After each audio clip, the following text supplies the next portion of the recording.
Assalamualaikum warahmatullahi wabarakatuh. Puji syukur kepada Allah Subhanahu wa taala yang telah memberikan nikmat dan juga kesehatan sehingga kita dapat berkumpul bersama dalam proses pembelajaran online pada mata kuliah teori belajar yang diampu oleh Bapak Dr. Iswadi SPD MPD.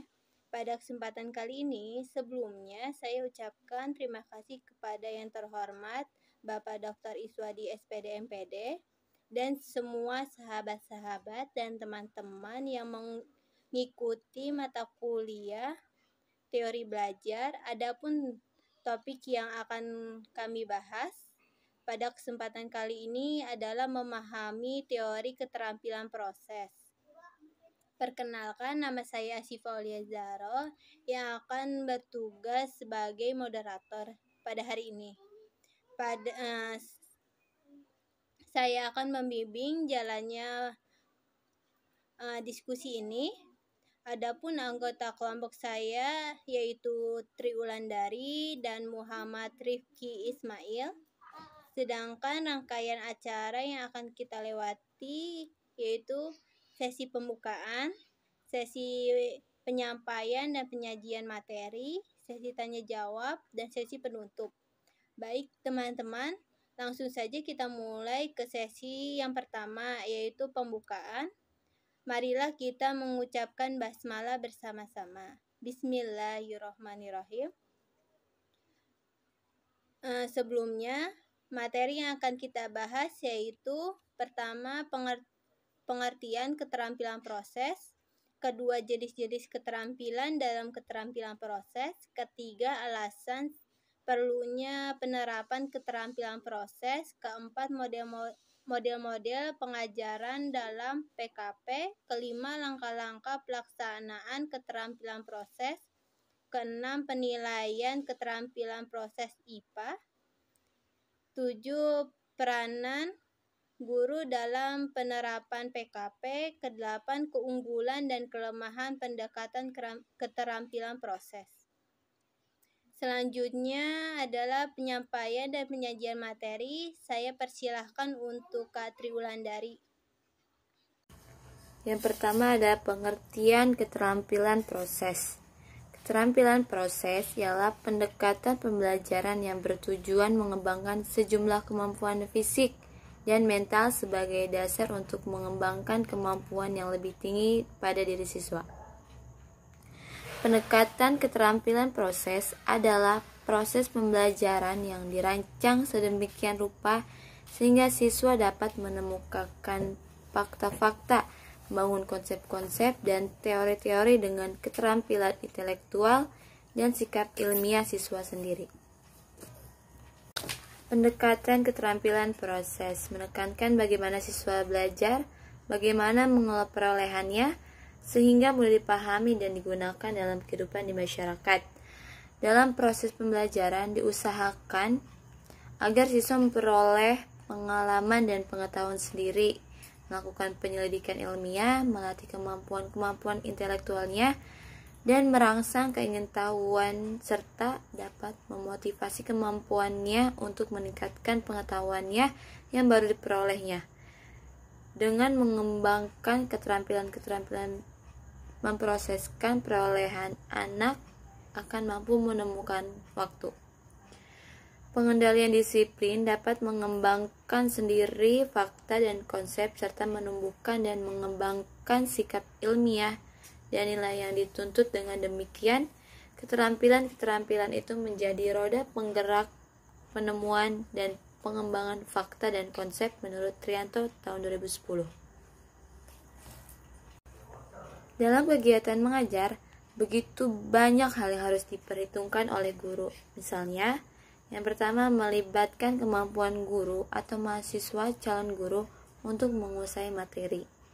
Yang kedua, teknik pengolahan PBM. Yang ketiga, pengelolaan. Yang keempat, pelayanan terhadap perbedaan kemampuan siswa. Yang keenam, sikap terhadap profesi. Yang ketujuh, sikap terhadap siswa. Lalu juga ada keterampilan dasar mengajar. Yang kedua juga ada cara untuk menimbulkan motivasi. Lalu yang kedua ada jenis-jenis keterampilan dalam keterampilan proses. Yang pertama mengamati.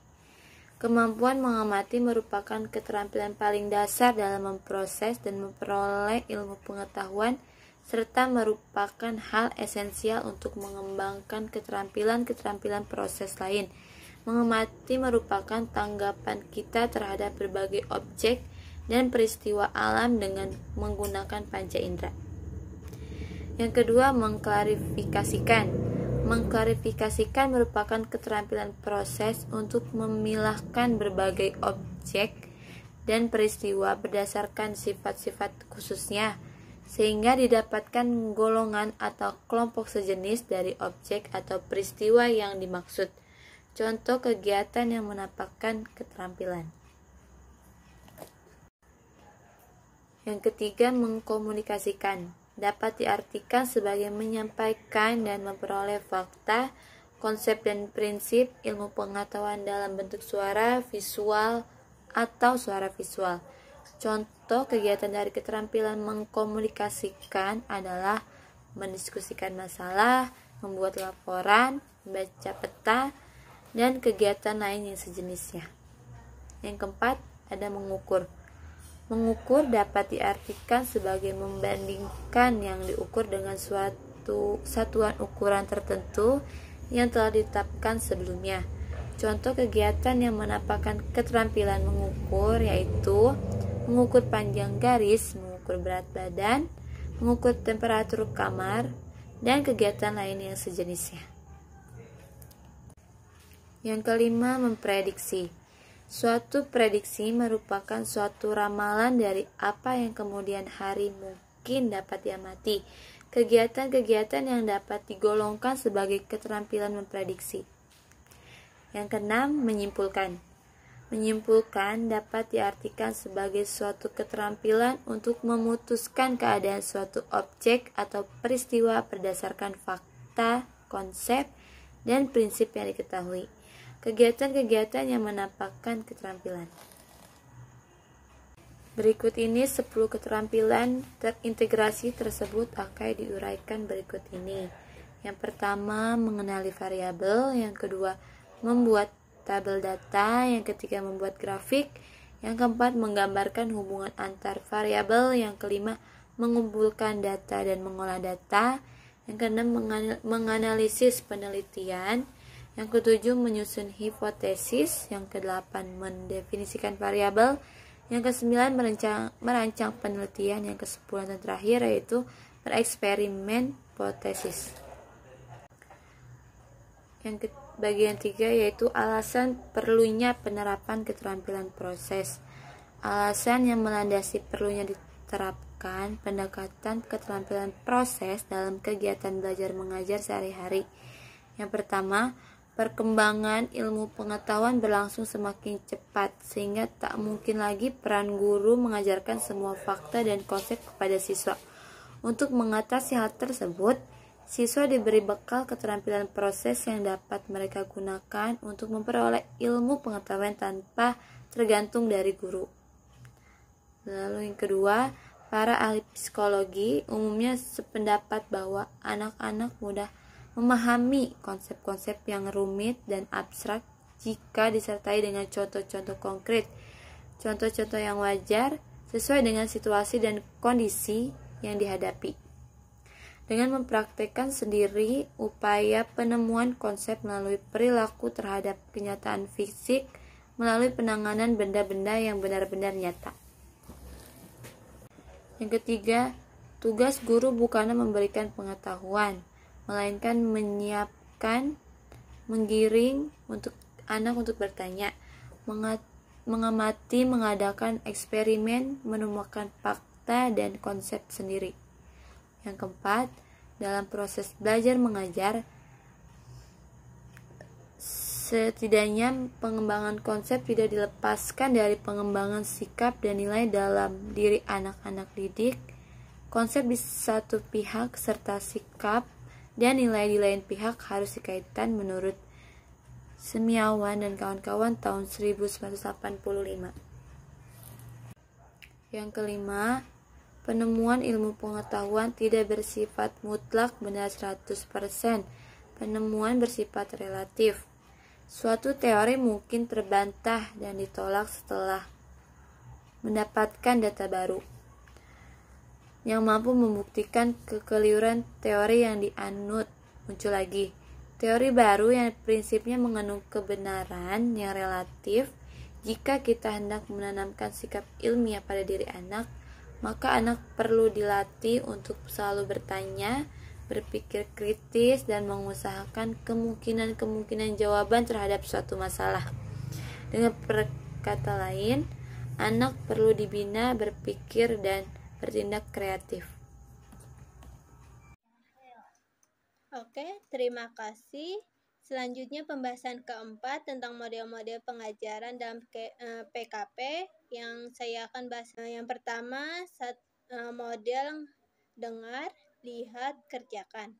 Model ini dapat digunakan untuk menyampaikan bahan pengajaran dan sifatnya fakta dan konsep. Aktivitas mental siswa dapat menggunakan model pengajaran ini adalah mengingat, mengenal, menjelaskan, membedakan, menyimpulkan, dan menerapkan. Kegiatan belajar siswa yang dikembangkan menjadi 3, yaitu kegiatan dengar, kegiatan melihat, kegiatan kerja.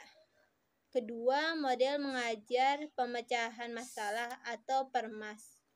Pola kegiatan pembelajaran ini mengandung aktivitas belajar siswa yang cukup tinggi, tepat digunakan untuk mengajar konsep dan prinsip. Penyusunan satuan pernyataan hampir sama dengan model lainnya. Yang perlu diperhatikan adalah penyusunan dan pengorganisasi bahan ajar. Yang ketiga, model mengajar induktif. Yang pertama, model kegiatan pembelajaran yang dikembangkan melalui cara berpikir induktif, yaitu menarik simpulan dari fakta menuju kepada hal umum. Menunjukkan pembuatan satuan belajar. Yang pertama yaitu waktu paling sedikit 2 jam pembelajaran. Kedua, rumusan tujuan mencakup penyusunan bahan ajar dan keterampilan proses. Ketiga, bahan pengajaran terdiri dari konsep materi, fakta, peristiwa, gejala yang akan diamati oleh siswa, dan topik atau masalah yang akan didiskusikan. Keempat, urusan belajar siswa menerima informasi, kekunjungan lapangan atau laboratorium, diskusikan kelompok, melaporkan hasil diskusi oleh kelompok dan merangkumnya sebagai kesimpulan diskusi kelas. 5. Penilaian proses selama kegiatan belajar dan penilaian hasil belajar setelah pembelajaran selesai. 4. Modul mengajar deduktif. Pola belajar mengajar yang dijelaskan atas cara berpikir deduktif adalah menarik kesimpulan dari pernyataan umum menjadi pernyataan khusus, dari konsep teori menjadi fakta. Petunjuk pembuatan satuan belajar dimulai dari pembahasan konsep dan prinsip menuju pembuktian empiris di lapangan atau laboratorium. Kelima, metode pembelajaran gabungan deduktif dan induktif. Pola ini yang menggabungkan penggunaan kedua model dalam satu proses pembelajaran. Tahap pertama ini menggunakan pendekatan deduktif. Kemudian dilakukan dengan pendekatan induktif. Pendekatan deduktif menerangkan konsep dan prinsip bahan pengajar secara teoristik berdasarkan prinsip-prinsip pengetahuan ilmiah. Keenam, pendekatan induktif. Pendekatan ini menerapkan kajian bukti-bukti empiris dari konsep dan prinsip di laboratorium atau dengan alat sederhana atau dalam bentuk pemecahan masalah, petunjuk pembuatan satuan pembelajaran. Nah, KBM yang ada dalam satuan pembelajaran harus mengandung pertama menjelaskan masalah dan gejala oleh guru supaya siswa memahami ruang lingkupnya. Kedua, menelaah buku sumber informasi untuk mendukung memecahkan masalah. Ketiga, pembahasan dan penelaah masalah dan gejala berdasarkan pengetahuan ilmiah. Keempat, mencari jawaban dan pembuktian masalah dan gejala berdasarkan konsep, prinsip, dan pengetahuan ilmiah dalam melalui diskusi, praktikum, atau pengalaman lapangan. Kelima, klarifikasi yang mengandung unsur kognitif tingkat tinggi sebagai aplikasi, analisis, sistem, dan evaluasi. Adapun langkah-langkah pelaksanaan keterampilan proses pengajaran dengan pendekatan keterampilan proses dilakukan dengan beberapa langkah. Yang pertama yaitu observasi. Kegiatan ini bertujuan untuk melakukan pengamatan yang terarah tentang gejala dan fenomena sehingga mampu membedakan yang sesuai dan yang tidak sesuai dengan pokok permasalahan. Pengamatan di sini diartikan sebagai penggunaan indera secara optimal dalam rangka memperoleh informasi yang lengkap atau memadai. Kedua, mengklarifikasikan. Kegiatan ini bertujuan untuk menggolongkan suatu berdasarkan syarat-syarat tertentu. Ketiga, menginterpretasikan atau menafsirkan data. Data yang dikumpulkan melalui observasi, perhitungan, pengumpulan, eksperimen, atau penelitian, sedangkan dapat dicatat atau disajikan dalam berbagai bentuk seperti tabel, grafik, dan diagram. Keempat, peramalan atau mendeskripsi.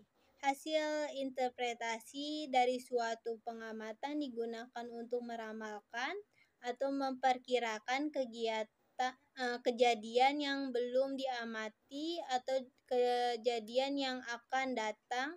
Ramalan berbeda dari terkaan. Ramalan didasarkan pada hubungan logis dari hasil pengamatan yang telah diketahui, sedangkan terkaan berdasarkan pada hasil pengamatan. Kelima, pembuatan hipotesis. Hipotesis adalah suatu perkiraan yang beralasan untuk menerangkan suatu kejadian atau pengamatan tertentu. Penyusunan hipotesis adalah salah satu kunci pembukaan tabir penemuan berdasarkan hal baru. Karena mengendalikan variabel. Variabel adalah faktor yang berpengaruh. Pengendalian variabel adalah suatu aktivitas ditandai sulit namun sebenarnya tidak sulit. Yang kita bayangkan hal ini untuk dari bagaimana guru menggunakan kesempatan yang tersedia untuk melatih 47 anak mengontrol dan melaksanakan variabel. Ketujuh, merencanakan penelitian atau eksperimen. Eksperimen adalah pelaksanaan kegiatan percobaan untuk membuktikan apakah hipotesis yang diajukan sesuai atau tidak. Kedelapan, penyusunan kesimpulan sementara. Kegiatan ini bertujuan menyimpulkan hasil percobaan yang telah dilakukan berdasarkan pola hubungan antara hasil pengamatan yang satu dengan yang lain. 9. Menerapkan atau mengaplikasikan konsep. Mengaplikasikan konsep adalah menggunakan konsep yang telah dipelajari dalam situasi baru atau dalam menyelesaikan suatu masalah. Misalkan suatu masalah yang dibicarakan dalam mata pelajaran yang lain. 10. Mengkomunikasikan. Keterampilan proses merupakan salah satu upaya yang penting untuk memperoleh keberhasilan belajar yang optimal. Selanjutnya yaitu penilaian keterampilan proses IPA yang akan dibahas oleh Kak Muhammad Rifki Ismail. Oke, saya akan melanjutkan penjelasan dari rekan saya yang sebelumnya. Kita masuk kepada penilaian keterampilan proses IPA. Yang pertama adalah tes tulis. Tes ini umumnya diberikan pada saat penilaian formatif maupun summatif yang mengungkapkan aspek kognitif siswa. Bentuknya dapat berupa uraian atau esai, pilihan ganda, menjodohkan, benar atau salah, dan isian atau jawaban singkat. Yang kedua, tes perbuatan. Tes ini diberikan pada saat satu kegiatan sedang berlangsung dengan melakukan pengamatan pada siswa atau peserta didik yang ingin dinilai. Yang ketiga, pemberian tugas. Bentuk penilaian ini dilakukan terutama untuk mengembangkan kreativitas siswa sesuai dengan bakat, minat, dan tingkat perkembangannya. Penilaian proyek. Penilaian ini didesain untuk suatu kegiatan yang harus diselesaikan dalam jangka waktu tertentu yang biasanya dimulai dari pengumpulan data, pengorganisasian, pelaporan, dan penyajian data. Yang kelima, penilaian sikap. Penilaian ini berkaitan dengan berbagai objek sikap, misalkan sikap terhadap siswa sebaya, sikap terhadap bidang studi, sikap terhadap guru, atau sikap terhadap materi pembelajaran. Pengukuran data ini dilakukan dengan observasi, laporan pribadi, dan skala sikap. Dan yang terakhir, penilaian portofolio. Penilaian portofolio ini merupakan penilaian terhadap karya siswa yang disusun secara sistematis dalam jangka waktu tertentu. Tujuannya adalah untuk memantau perkembangan pengetahuan, keterampilan siswa. Kemudian, peranan guru dalam penerapan PKP. Guru membimbing dan mendidik siswa untuk lebih terampil dalam menggunakan pengalaman, pendapat, dan hasil temuannya, guna menghidupkan suasana belajar yang kondusif sehingga mendorong siswa untuk berpartisipasi aktif. Kemudian mengajukan pertanyaan-pertanyaan yang menantang sehingga siswa terdorong untuk meneliti dan mencari jawaban atas pertanyaan tersebut.